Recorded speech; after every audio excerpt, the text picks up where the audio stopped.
In today's Versus video, we are gonna tell the tragic story of Carrie. Why don't you like me? Chapter 1. My first period.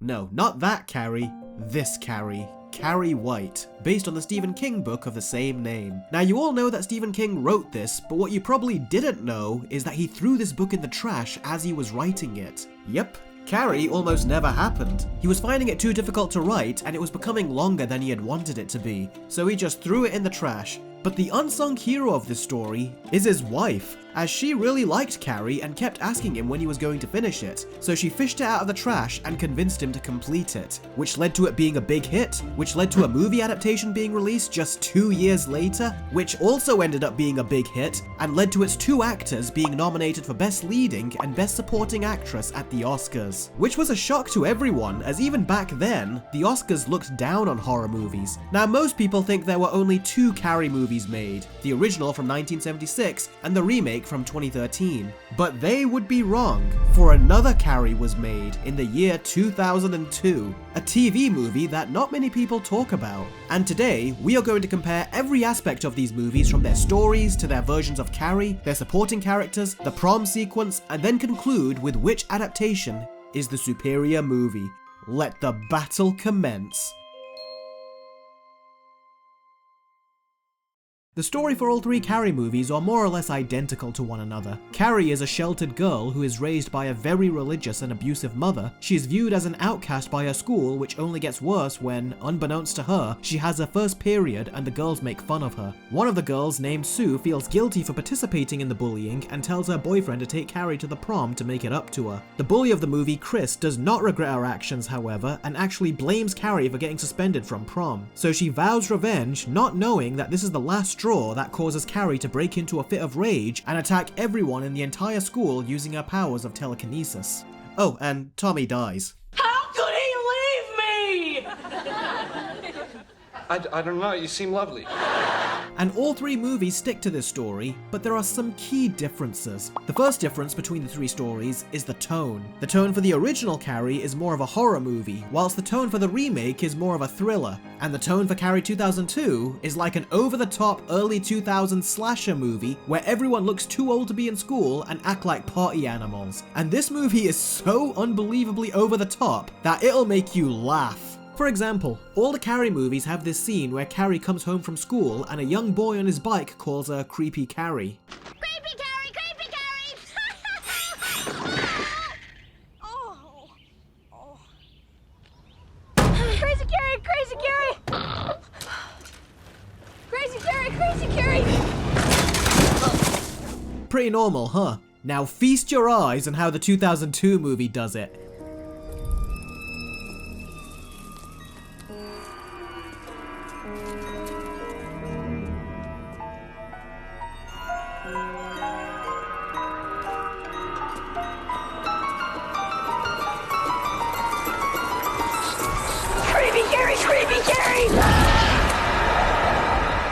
This was supposed to be such a simple little prank, but the 2002 movie makes this kid look like a criminal mastermind whose whole life has been leading to this one moment. This was so predatory. They might as well have played this music when he showed up.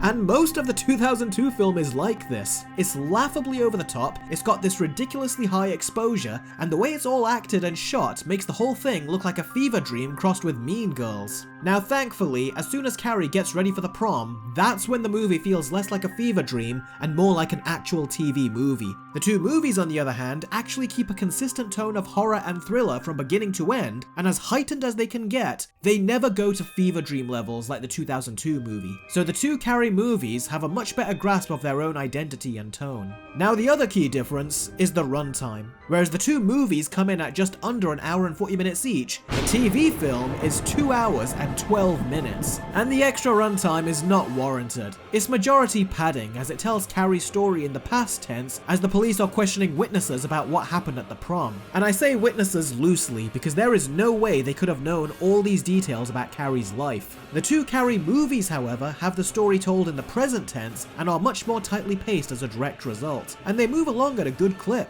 In fact, in the 2013 movie, as soon as we got to the prom scene, I was surprised that we got here so fast. That hour really flew by, and I am incredibly grateful that both of these movies did not include the police interrogations like the TV movie did. In defense of the TV movie though, it is technically closer to how the story was told in the book, and that is something I can definitely give the 2002 version. Despite all its tonal and questionable filmmaking choices, it is so much closer to the events from the book. The constant cutbacks to the police interrogation, the meteor shower, young Carrie flashbacks, the citywide effect of Carrie's powers after the prom, even the way Carrie kills her mother. All of these elements from the book have been brought over into the TV movie, and it gets surprisingly ambitious. It clearly doesn't have the budget to bring all of this stuff over from the book, but it tries its best to make Carrie's post-prom events as big and grand scale as it can, even more than the two movies did. And it's funny that the remake decided not to, even though it had the budget, but the 2002 movie did, and it doesn't have the budget. So yeah, who would have thought that the TV movie was the most ambitious here? And since we brought it up, in the 1976 film, Carrie kills her mother by stabbing her multiple times. In the 2002 movie, she stops her mother's heart, which is how she died in the book, but director Brian De Palma chose to change her death to something more visually interesting and satisfying. And he wasn't wrong. And the 2013 movie uses the death from the 1976 film, giving more credence to this being a remake rather than a fresh adaptation. Although it does feel dated in the 1976 movie because it goes on for a long time and it starts to get funny. The orgasmic sounds from Piper Laurie doesn't help either.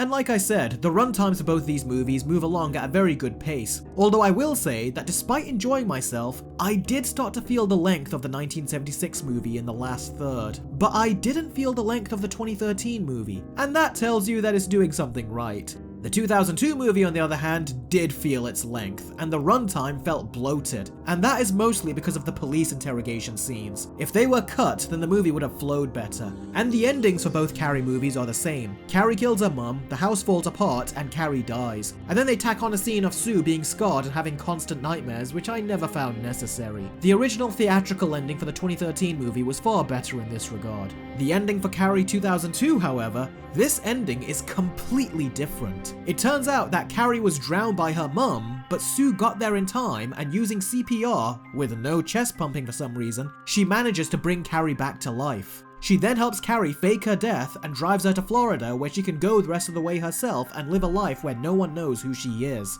at 17 years of age. So yeah, that was different, and it even comes with, not one, but a double fake-out dream sequence. Sin never dies.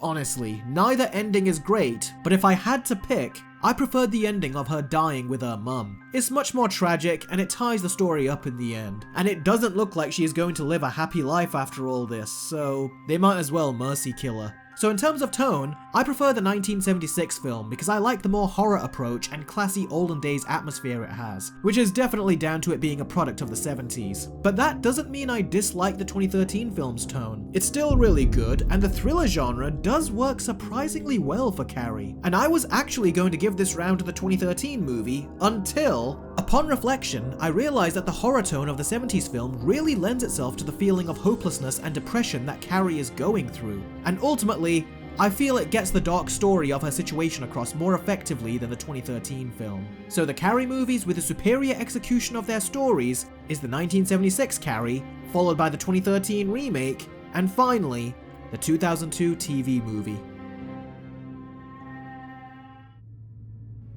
Now the first thing we need to see when it comes to Carrie is this. Does she come across as a convincing outcast? In the 1976 movie, she's played by Sissy Spacek, and she was very skinny and had a unique look to her from the other girls in the school. Now, does this mean I would bully her?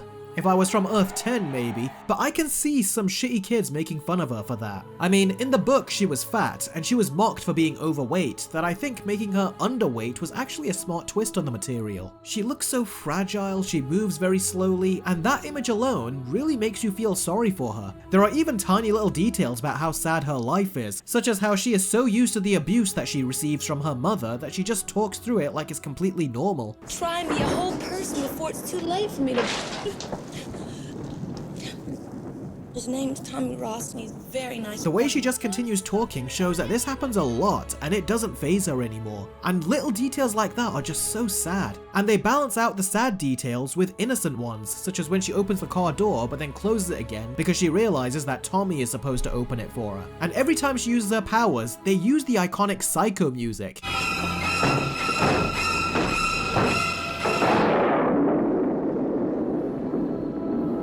And I found that to be dated, but also effective, and it makes her powers feel more horrifying whenever she uses them.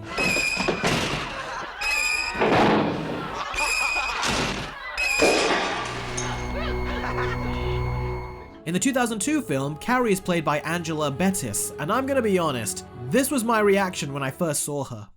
Is that a chick or a dude? I actually think that Angela Bettis looks like the most generic Carrie, almost like she was randomly picked from a classroom of students, and that's a good idea in concept. But the big problem here is that she doesn't look like a shy outcast, she looks like a drug addict. I don't know how they got this wrong, but the makeup combined with her performance really gives off that vibe, and it makes her less sympathetic and more off-putting. And it only gets worse when she starts using her powers because it looks like she's ODing. What is on the floor?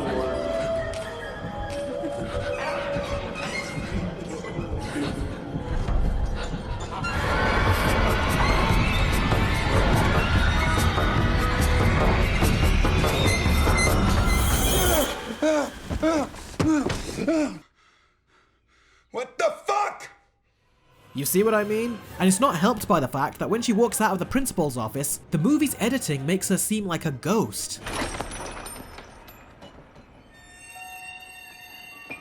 I don't know what this movie is doing, but this is not how you portray an outcast. Not this particular outcast, at least. She's also too confident. In the two movies, when Tommy asks her to prom, she immediately runs away scared and upset, thinking it's another prank. And then he asks her again, and even then she is reluctant. But in the 2002 version, she initially thinks those things, but that is over in like 10 seconds, and then she starts asking him a bunch of questions. And on the one hand, this is good, because she's asking the questions that you want her to ask, but on the other hand, she's supposed to be very reserved and closed off, so for her to be this inquisitive this quick isn't quite right. And to add to the confidence, this Carrie also comes with a lot of sass. Talk with me!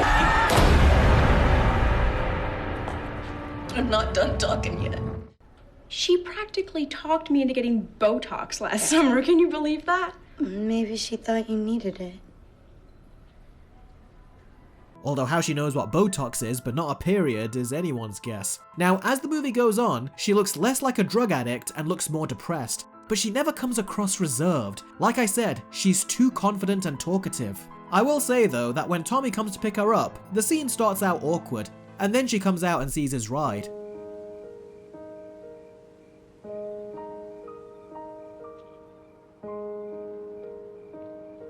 I guess we now know where most of the film's budget went. And in the 2013 movie, she is played by Chloe Grace Moretz. Okay, no.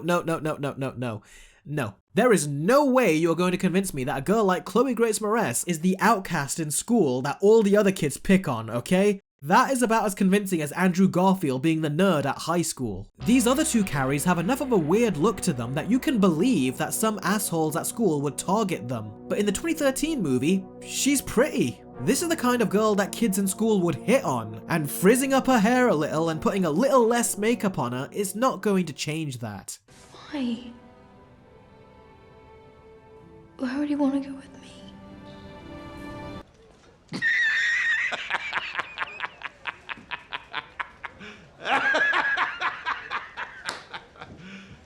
You serious?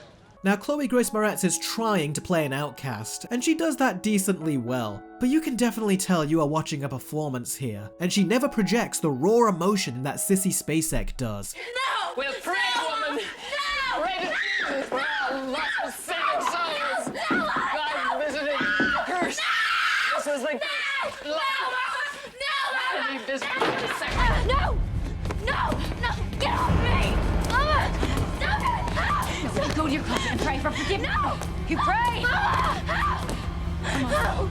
Please! Help! Now, there are some genuinely good things that this version has. Unlike the 2002 version, Chloe Grace Moretz's Carrie is just the right balance of reserved and inquisitive. Her powers are built up, and whenever she uses them, it is so much more satisfying, especially when she hilariously starts using them on her mother. She even uses them to lock her mother in her closet, which I'm surprised Stephen King never wrote in the book himself. That was a really good bit of revenge right there. And she took notice of Tommy when he died. The other Carries didn't give Tommy the light of day, but this Carrie did realize and mourn over him, which made the scene where she cracks feel all the more justified. So of the three Carries, the 2002 version is no good. She gets the character all wrong. Right from the get-go, she looks like she is already on the edge of being a serial killer or dying of a drug overdose when she should be coming off more innocent and sincere. And because of that, when she tries to act all vulnerable later, it's too late and just doesn't work. As for the 2013 Carrie, I originally really liked this version, but now that I've seen Sissy Spacek's Carrie, I can see the flaws much more in Moretz's version. And I can even see Chloe Grace Moretz as trying to channel some of Sissy Spacek's portrayal into her performance. But where she falls short is that Sissy Spacek plays a Carrie that is so fragile, and she also comes across as someone who is physically weak. She is a depressed and beaten down victim of abuse from both her mother and her school. And Chloe Grace Moretz is trying to act that way, whereas it feels that Sissy Spacek was that way. And I gotta tell ya, I always thought that Chloe Grace Moretz was good as Carrie, but now that I've seen the 1976 movie, I think she's just alright. When Sissy Spacek is begging to her abusive mother or screaming as she's being dragged to the closet or doubting herself and thinking that she is a lost cause, you really feel it. And there are a few times where it actually seems real. But with Chloe Grace Moretz, it's too underplayed. She's never in the same level of distress as the original Carrie, and it feels like they've shaved the edges off to such an extent that it doesn't hold even a fraction of the impact of the original movie. So I can very confidently say that the movie with the superior Carrie is the original movie, followed by the remake, and finally, the TV movie. Before we continue, a quick word from this video's sponsor, A Happy New Year. A Happy New Year, The Striking Clock is a horror novel written by Adam Stiles, who just so happens to be my little brother. This book is a supernatural horror story as well as a very intriguing mystery centered around 17-year-old Tom Fletcher and his mother Bertha, who is a police officer. It has a ton of fully developed characters, many of which you learn more about as the story progresses, and it is written to read like a movie, making it a perfect fit for movie fans in addition to book fans. This is the first book in his planned universe of thriller, horror, and mystery novels. And unlike the Disney Star Wars sequels, Adam Stiles actually has a long-term plan for his multiple stories and has developed a roadmap for his overall universe. And it is truly unmissable. The book is available for you to purchase right now, or you can join our giveaway. Adam Stiles is giving 5 books away, including 2 bookmarks per winner. All you have to do is give this video a thumbs up and subscribe to my YouTube channel. After that, follow Adam Stiles on his Instagram, comment on the giveaway post, and tag 2 people who would be interested in this book. All the information, as well as the steps on how to enter the giveaway, are in the description and pinned comment below.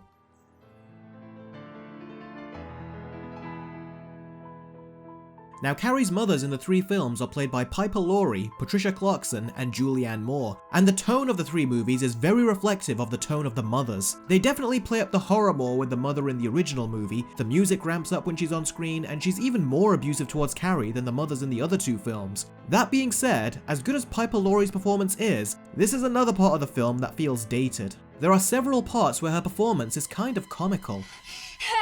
Go away! Stop it, Mama! And if it wasn't for Sissy Spacek's great performance, then these scenes would fall on deaf ears. But those scenes aside, when she works, she really works and brings in the crazy. Now, the mother in the TV movie follows many of the same narrative beats of the 70s version, but she has a much more calm and reserved performance, which is very effective in its own way. At the same time though, it makes for the most forgettable performance as well. there is a certain dullness to how reserved she is, and it makes scenes that are more memorable in the other two movies just feel kind of dull in comparison. Also, the crazy 2000s slasher tone comes in and affects her scenes as well. Scenes which were edited so seamlessly in the 70s movie are over-edited here, and the sound effects and music really dominates the scene rather than the performances. And as a direct result, when she perpetrates her acts of cruelty towards Carrie, you don't really take in the abuse as much as you take in the extremely exaggerated tone and editing. Pray to God. Mama, let me And your sins will be washed away. Pray.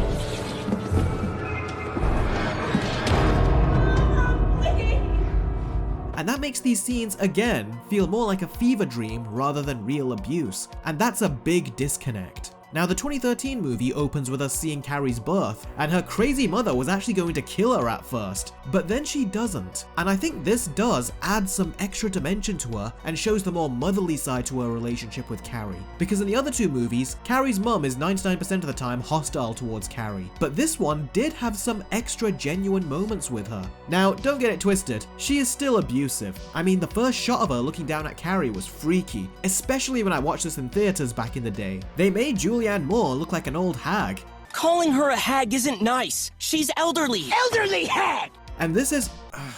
this woman... Now that's pacing. And this is the only version of the character that continuously inflicts damage to herself, both whenever she has to socialize with people, and also when she wants to emotionally blackmail her daughter. And it's freaky to watch, as opposed to the original film where it's kind of hilarious. But like I said, this mother is nicer towards Carrie as well. But that's a double-edged sword, because unlike the previous two mothers, I would say she is the least abusive. I never felt that 2013 Carrie really feared her mother. The others would tremble in fear when they tried to talk or reason with their mothers, especially in the 1976 movie. But Chloe Grace Moretz just felt like she was arguing with her and saying the opposite of what she said, rather than pleading with her. And the fear and stress just never came through as strongly as it needed to. I didn't sin, Mama. No, Say it. I didn't sin, Mama. First sin was intercourse. First sin was intercourse. First sin was And the intercourse. first sin was intercourse. Was a sin of intercourse. And the first sin was the sin of intercourse, Mama. Say it. Why didn't you just... And the curse was a curse of blood. I'm not gonna say that. That's not even in the Bible. It doesn't say that anywhere. But I will say, because the relationship between Carrie and her mother was more developed here, that did make me feel for her more when her mother died. She's crazy, but there is still love there. And the other movies illustrated that as well, but Carrie 2013 did it just a bit more. And that little bit went a long way. Also, Julianne Moore's performance was great throughout, and it never became comical or overshadowed by questionable directing and editing choices. And of the three, she is definitely the most intense with her performance. So the movies with the superior mothers is the Carrie remake, followed by the original movie, and finally, the TV movie. As for the teachers, I love the PE teacher in these two versions. It's always frustrating in movies and in real life when a teacher sees bullying go on and they dismiss it or do the bare minimum. But this teacher is having none of it. She handles it exactly as you would want a teacher to. She's incredibly sympathetic towards Carrie and comforts her after the bullying incident, and despite Carrie not wanting to tell on who did it, the teacher, with power given to her by the principal, takes it upon herself to punish the girls for doing it. That instantly made her very likable. Even when Sue and Tommy try to make it up to Carrie, the teacher questions them to make sure this isn't just some elaborate prank to hurt her. And both the original and the remake do the teacher incredibly well. And as for the teacher in the TV movie, she's also good. Just like the other two teachers, she takes the situation very seriously and is also very sympathetic towards Carrie. But she comes down too hard sometimes. For example, unlike the other two movies, they removed the scene where she talks to Sue and Tommy about their intentions behind taking Carrie to the prom. So instead, they position that talk in the actual prom sequence. This changes the vibe of the scene though. Rather than play it cool and supportive like the teachers did in the other two versions, she does this. Can I talk to you for a second? Having fun? Yeah. Good. I just thought you should know. If you show Carrie anything less than the time of her life, I'll see to it personally. You're expelled. Do you understand the words that just came out of my mouth? Yes. Then go dance with her. You're ruining the mood. Oh, I'm gonna ruin more than just the mood. dude! That was very uncalled for and really rubbed me the wrong way. And something else I didn't like is that she doesn't give off teacher vibes as much as she does drill sergeant. So this teacher is not as good as the one in the two movies. And of these two, I actually prefer the teacher better in the 2013 movie. Judy Greer plays her in this film and she is nicer but also stricter and is able to slap these girls down with just the tone of her voice, whereas this teacher slaps them down with her hands. And then we have the bullies, that being Chris and her boyfriend John Travolta. I mean, Billy. And to the previous point, she gets slapped in the face a lot. Now getting it from the teacher is one thing, but from her boyfriend too? So a lot of people actually give her some open-handed retaliation, and she's bothered by it first, but then she acts like she forgets it even happened. At first I thought this is how movies were back in the day, but no. The movie is saying that she is just crazy, and that craziness only gets crazier when she watches her boyfriend kill some pigs. Do it. So there's no denying, she's a nasty one in the original movie, but she doesn't come across as bitchy as the 2013 movie, because not only did she record the incident, but she also uploaded it to the internet. That alone makes what Carrie went through so much worse. And then she has the gall to think that she did nothing wrong. This is bullshit! We didn't do anything wrong! Whereas her only real crime in the original movie was what all the other girls were doing, and then refusing her punishment from the teacher. And as you would expect, she gets suspended from the prom, and I like how she tries to rally all the girls to get behind her, and they all stay quiet. So? Shut up, Chris. Just shut up. The 2013 version even tries to bring her father in to restore her prom privileges, and all she has to do is give up her phone to prove she didn't make that recording of Carrie. Chris? Daddy, I'm not gonna give them my phone. I have personal things on here. I have private pictures and videos and numbers. I'm sorry, but I'm not gonna do that. She loses her prom privileges in the 2002 movie as well, but they strangely skip the exercising punishment. Her father shows up here too and is much more aggressive by threatening legal action, and instead of the PE teacher like in the other two movies, it's the principal that speaks up here and ultimately tells him that he can try, but he will lose. And then we have Chris's boyfriend who helps orchestrate the prank on Carrie. Now this guy is the typical Stephen King bully, but I will say that John Travolta's version was definitely pulled back, and he doesn't come across as a serial killer like Stephen King bullies usually tend to. Yes, ma'am. We's doing the best we can. We really are, boss. The 2013 version was definitely more the Stephen King bully that you've come to expect. Listen, man, listen. If you get caught and you say anything about what we did, I will fucking kill you. But he was ultimately very forgettable. And then we have the bully in the 2002 movie, and this guy, you don't get more Stephen King than this. He only really shows up for the pig's blood prank, and I don't even know what instigated this, because despite being a longer movie, this subplot wasn't given any time. Not to mention, we only see the boyfriend once before this scene, and he's barely even a character. And when we do see him, he does act like a serial killer. Don't believe me? Watch this. I can't. Fine. But you gotta cut his throat. No way. Don't tell me no way. You're doing it. Dude. You're doing it.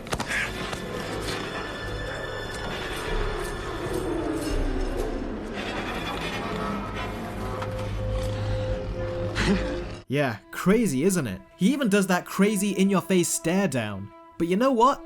It's not crazy enough. Let's dial the craziness from 10 to 100. Little pigs, let me in. Not by the hair on your chinny chin chin. Get out. Get out, Pop. And I'll dash your brains in. It's like he's trying to channel his inner Jack Nicholson. And the strange thing is that he is more into all of this than Chris is, even though it's supposed to be her revenge. This guy is just way too over the top. It's like he's from a completely different movie, even though the one we're already in is already over the top. So yeah, the bullies are the worst in the 2002 movie. They're too over the top for their own good, and anytime 2002 Chris shows up on screen, she makes this movie feel cheap. This is so far from over. It's not even in the same area code as over. I never knew that one actor can bring the quality of a whole movie down this much.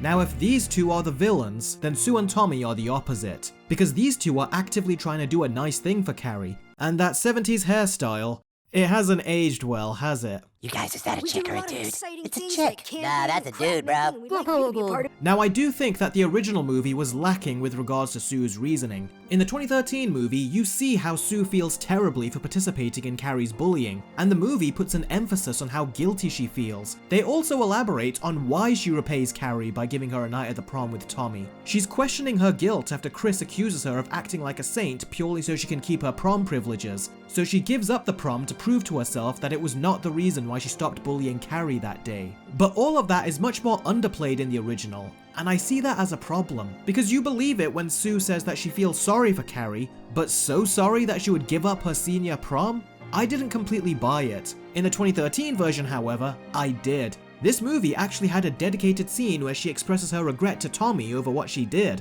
and he is kind of surprised at her too. You threw tampons at Carrie White? He even asks her if she apologized to Carrie. This is such a tiny scene, but it was very effective, and not only does it make them more sincere and likable, but it makes them feel more fleshed out too. And it does this without adding extra bulk to the movie's runtime. And I liked when Carrie asks him why he wants to go with her, and he has to give her a convincing answer. So he says, "What you read in class was cool." Which was a nice invert of his reasoning in the original film. I don't know, maybe because, you like my poem. And in the 2002 version, he says this. You're different, like anti-establishment or something. Mysterious. Loser! Speaking of the 2002 version, yes, Sue is race-bent. I'm black! Oh my god, please, no!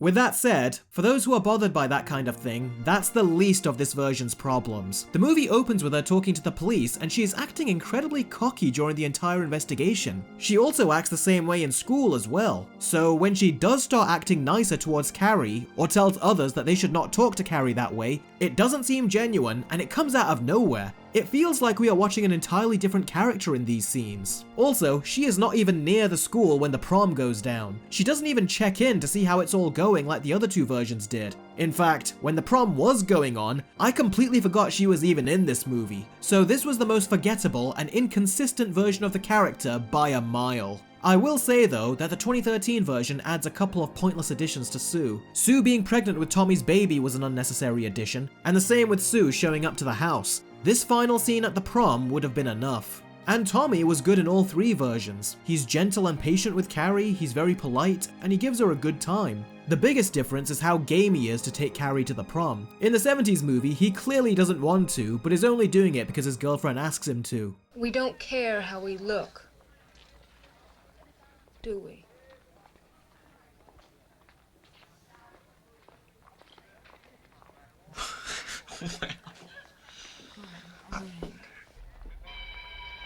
In the 2002 version, this scene is cut, and in the 2013 version, he's more or less on board just as much as Sue is. We don't care how we look, do we?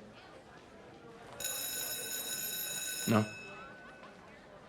So there are slight differences, and whichever one you like really is a matter of preference. I always liked the 2013 version of Sue and Tommy, but after watching the 70s film, I now prefer 70s Tommy. I just found him to have much more charisma, and the prom scene between him and Carrie was really charming as well.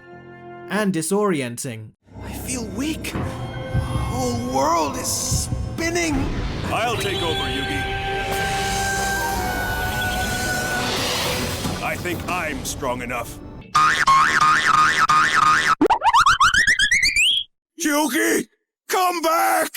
Ah! So overall, I thought the side characters were really good in the original movie, they were all over the place in the 2002 film, and in the 2013 remake, I think most of them were perfected. About as much as these characters can be, because remember, for better or worse, these are still Stephen King characters. They are not incredibly deep, and most of them fall into the usual Stephen King stereotypes. The religious nut, the criminal bullies, and the kid character randomly having abilities, just to name a few. But with that said, the 2013 movie did them better. In the other two movies, I felt that the characters needed a bit more context. The animosity towards Carrie from the bully, the sympathy from Tommy and Sue, it all needed just a bit more screen time to truly sink in. And the 2013 movie gave them that little bit of extra time, and it made the side characters more fleshed out and memorable.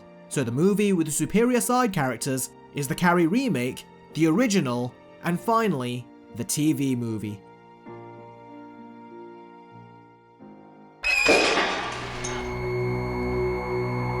Now the part we've all been waiting for. Which movie did the best prom scene? Prom.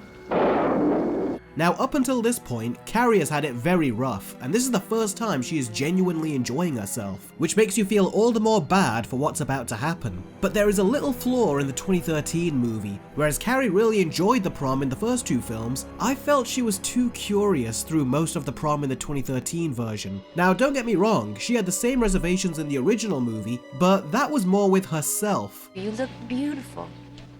Thank you. I know I don't, not really, but thank you anyway. It's after the prom. It's okay.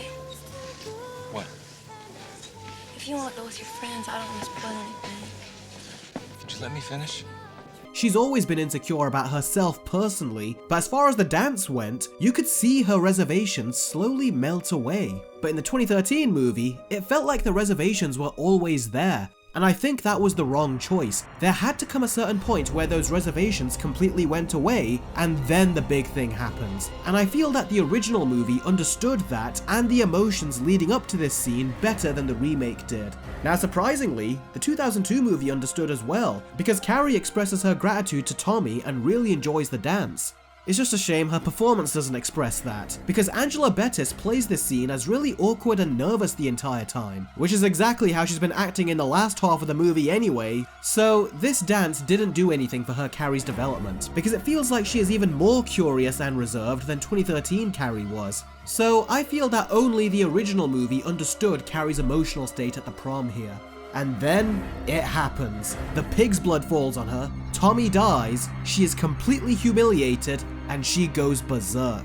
Now in the original movie, some people are laughing at her, but she imagines that everyone is, including her teachers. And in the remake, she's not imagining it. Most of the people actually are laughing at her. And I really like how the recorded footage and Tommy's death are two additional things that set her off. The Carries in the other two films didn't give Tommy a second thought. And yeah, let's not beat around the bush. The 2013 movie has the best prom massacre. This movie came out at a time where we could accomplish so much with special effects, and it really utilizes Carrie's powers in more destructive ways. It gives you a lot of cool and violent deaths. And I even like how 2013 Carrie actually spares her teacher. And that was a good move on this movie's part, because I found it quite cold of Carrie to kill her in the original movie given how kind she had been to her. So I like that in this movie she spared her before she killed everyone else, including Harold. The CG can look a bit wonky at times, but that's really my only complaint. And as for the prom scenes in the others, I'm sad to say, the most dated part of the 76 movie is the prom sequence. The tension with the pig's blood was milked for way too long, I found the split screen editing to be very distracting, and the overall scene felt like it lacked an impact. Now I do appreciate this whole scene from a technical standpoint. They really had to light this set on fire, and it was very dangerous, and they kept the shot going despite the safety people saying that they needed to stop.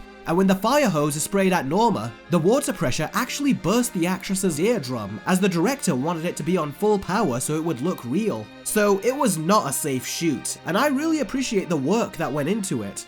But still, I just felt kind of underwhelmed when it was all said and done. But I will say that out of all the movies, Carrie looked the scariest here with her wide-eyed stare. And I love the part where she slams the doors shut and the red light comes on. The sound design and cinematography were fantastic here. And it's the only part where I thought the split screen really worked. And the prom scene in the TV movie was nothing special. There was a lot of quick cut editing and nothing was going on for the majority of it. It had a couple of cool moments, but most of it was underwhelming and it just overstayed its welcome in the end. And also,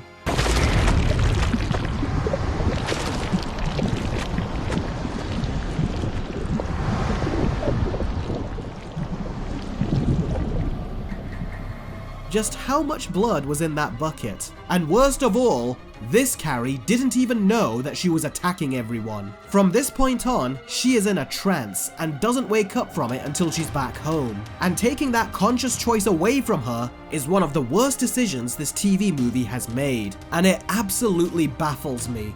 So, of the three, the best prom massacre is the 2013 movie. They had the money, they had the technology, and they were able to do a lot more in this space than the previous two films. The same with her revenge on these two. So the movies with the superior prom massacre was the Carrie remake, the 70s film, and finally, the TV movie.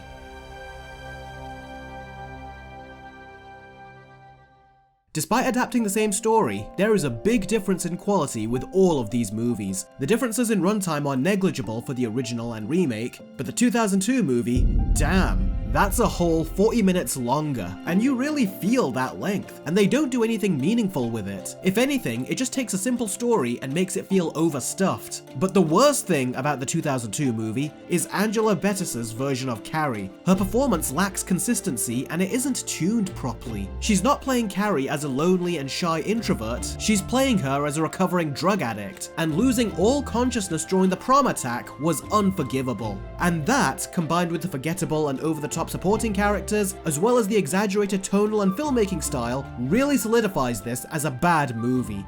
Now that said, the 2002 movie was fun at times, not for the reasons it intended, but I'd be lying if I didn't say this movie kinda falls into the category of so bad it's good. And the 2013 movie is actually a pretty good retelling of the story. It has its own unique thriller tone, it gave us a more bombastic prom sequence, and best of all, it did the side characters the best. And that's where the remake truly wins out. But where it tragically loses out is with Carrie.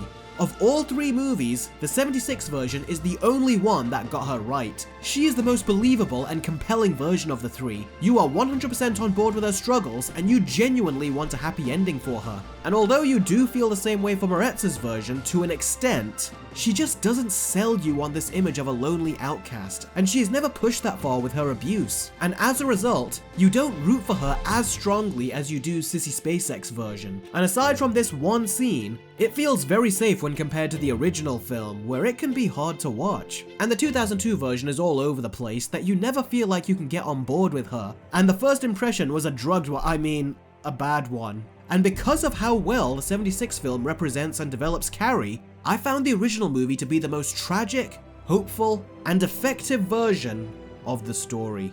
It's time for the scores. Carrie gets a low 8 out of 10, Carrie 2002 gets a 4 out of 10, and the Carrie remake gets a high 7 out of 10. Originally I was going to give the edge to the 2013 version, but the more I had time to reflect on the original, it just got better. And after seeing the original movie, my appreciation for the remake has gone down. The main reason being Carrie. I would actually go as far as to say that Chloe Grace Moretz was miscast. But I really cannot stress enough how great Sissy Spacek was in the original movie. It's like her face keeps transforming. She can look reserved, she can look distraught, she can look weird, she can look pretty, and then she can look downright scary. I mean, you can't even recognize her in this scene. And this amazing performance completely overshadows the 2013 version. I also think that the filmmaking was great in the 76 movie. The budget was just under $2 million, and it's very impressive what they were able to accomplish with that. All the effects were done in camera, and in addition to that, there are several one-shot sequences that go on for a while. The sequence where they are rigging the ballots is 2 minutes and 12 seconds long, and it took them most of the day to rehearse and multiple attempts to shoot because it was so intricate and required a lot of different setups, to the point that a studio head actually showed up on set to find out what was taking so long. And I know I joked about it, but the dance sequence was a beautiful scene, and it goes on for more than 2 minutes straight, and when it's over, you feel like you were on a roller coaster. And just little scenes like Tommy getting his tux was surprisingly funny. It also has a weird fast-forward edit. I don't have a tuxedo body. Ruffles, you always gotta make a joke, right? No, I just don't like ruffles. Like, no, they have tuxedos here for you. Now, the editor said that he did it to speed up the boring bit, but keeping that couple of seconds was not going to break the movie, so that silly edit was not necessary. But for the fans out there, I removed the fast-forward edit and restored it back to normal. Put on a tuxedo. I don't have a tuxedo body. Ruffles for yourself. You always gotta make a joke, right? No, I just don't like ruffles. You don't like ruffles?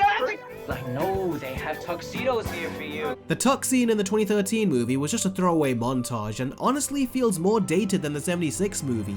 But one thing is for sure. Even though I prefer the original movie, the 2013 film is still a good version. But the 2002 film, I would recommend that you keep your distance. I mean, unless you're a hardcore Carrie fan and are just really curious to see another version, but there is no reason to check this out other than for curiosity's sake. Now, will we get other on-screen adaptations of Carrie? Of course we will, and much sooner than you think. In fact, we have a Carrie TV show coming in 2026 on Prime Video, and it's being written and produced by Mike Flanagan. So at the very least, that should be interesting, and I'll cover that when it comes out, so make sure you hit that subscribe button. But for now, it's all about the original Carrie. It's a classic for a reason, and despite being dated in some areas, the movie still holds up, and I can easily recommend it to anyone who hasn't seen it yet. I have no doubt you'll be as pleasantly surprised as I was. Be sure to see it, or else we're all gonna laugh at you.